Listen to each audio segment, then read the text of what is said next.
Welcome to Baits of Gospel today. It's Easter season. We are in the octave of Easter.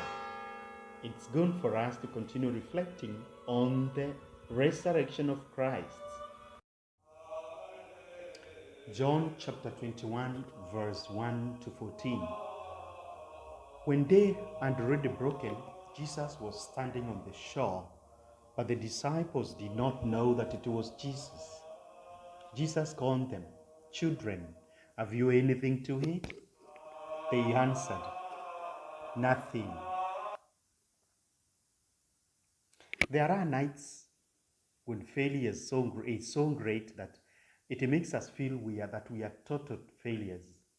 We forget all the successes of our lives, and it seems that everything we touch, everything we do, fails. One night, like so many nights, Peter went out for fishing, but got nothing. He came out in the morning, nets empty. And it can happen. That night changes the life to the negative or to the positive. Years earlier, at the dawn of a similar night, he had met Jesus and had followed him simply because Jesus had saved him from the feeling of being a total failure. And with a word preached at the shore, he heard Jesus say, "I will make you a fisher of men." Now that is quite a change from a business about things to a business about people, or better, where people become your business. And it is again on the shore of that sea, again through a failure, that Jesus will get back Peter from the old Peter to a new Peter, Peter that trusts and relies on God. My dear brothers and sisters, the gospel bait of today is simply a proposal for you, for me, and for the rest of Christian family to embrace what might have seemed to be a failure to be something that changes our life for the better.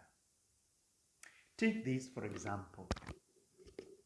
What if Peter and the other disciples knew that the Lord Jesus would save them from whatever situation they found themselves anyway? That night, alongside fishing, alongside working, alongside, they would have been praying that the Lord helps them to catch fish like he helped them at the beginning of their ministry and of their journey with him. Narrated in Luke chapter 5, verse 1 to 11. The evangelist John points out, they threw the net at the Lord as the Lord told them. Then they caught fish. The net was full of big fish, 153. John chapter 21, verse 21, verse 11 tells us that. But in spite of being so many, the net was not torn. Success that does not break, success that does not destroy. That is what Peter and the other disciples witnessed, thanks to the presence of the Lord. Something which is important for you, my dear brothers and sisters. It is important for you and me to know that our daily life, our daily activities in the farm, in the shop, at school, in the hospital, in your business, whatever activity you're doing, that is the place where the Lord brings redemption. And you must, if you wish to live peacefully your life as a Christian, see the Lord along the road, along the way, during the day, during your activities.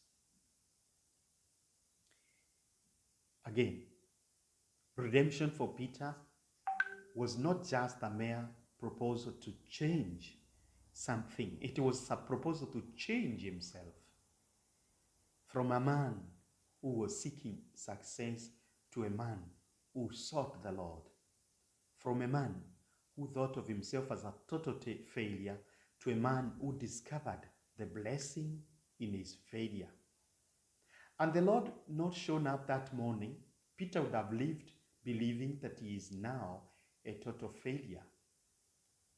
Worse still, and the Lord Jesus not shown up that morning at the shore of the sea, Peter would have continued living as the old Peter.